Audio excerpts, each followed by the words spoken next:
अजित पवारांनी लाडकी बहीण योजनेवरून श्रेयवाद सुरू केलाय। राष्ट्रवादीने लाडकी बहीण योजनेची जाहिरात सुरू केली आहे। त्या जाहिरातीमध्ये मुख्यमंत्री हा शब्द वगळण्यात आलाय। शिवाय राष्ट्रवादीने योजनेसाठी स्वतंत्र हेल्पलाईन सुद्धा सुरू केली।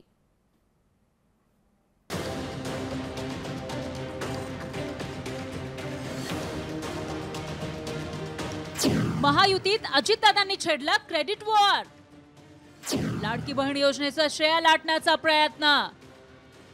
अजितदादांच्या श्रेयवादाने वादाची शक्यता। उपमुख्यमंत्री अजित पवारांनी मुख्यमंत्री लाडकी बहीण योजनेची केलेली जाहिरात वादात सापडली आहे।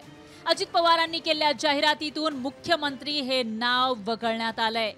योजनेच्या जाहिरातीसाठी अजितदादांनी वेगळी टॅगलाईनही दिली आहे। शिवाय जाहिरातीतून योजनेबाबतच्या अडचणी सोडवण्यासाठी वेगळा क्रमांकही देण्यात आलाय। अजितदादांच्या या श्रेयवादावरून विरोधकांनी सरकारमधील 2 नेत्यांना टोला लगावलाय। लाडकी बहीण योजनाचं संपूर्ण क्रेडिट हे राष्ट्रवादीला दिलंय आणि त्यांच्या ट्विटमध्ये फक्त अजित पवारांची लाडकी बहीण असा उल्लेख आहे, ना मुख्यमंत्री ना उपमुख्यमंत्री। आता दुसरे हाफ डीसीएम आणि जे घटनाबाह्य मुख्यमंत्री त्यांच्या ट्विटची वाट पाहूया किंवा कॅबिनेटमधून आपल्याला ऐकायला येतच काय काय होतं तिथे। काँग्रेसनेही अजित पवारांच्या या जाहिरातबाजीवर टीका केली। वादाची लढाई आहे। तिघांनाही वाटतं की या योजनेचा लाभ आम्हाला व्हावा। या 2-4 महिन्यासाठी पैसे दिलेत म्हणून मतं मिळतील या स्वप्नामध्ये भारतीय जनता पक्ष आणि शिंदेच्या सरकारने राहू नये, अजितदादांनीही राहू नये। लाडकी बहीण योजना ही महायुती सरकारची योजना आहे।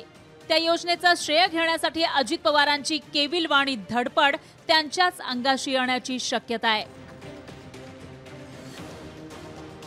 सचिन बडे, लोकशाही मराठी, संभाजीनगर।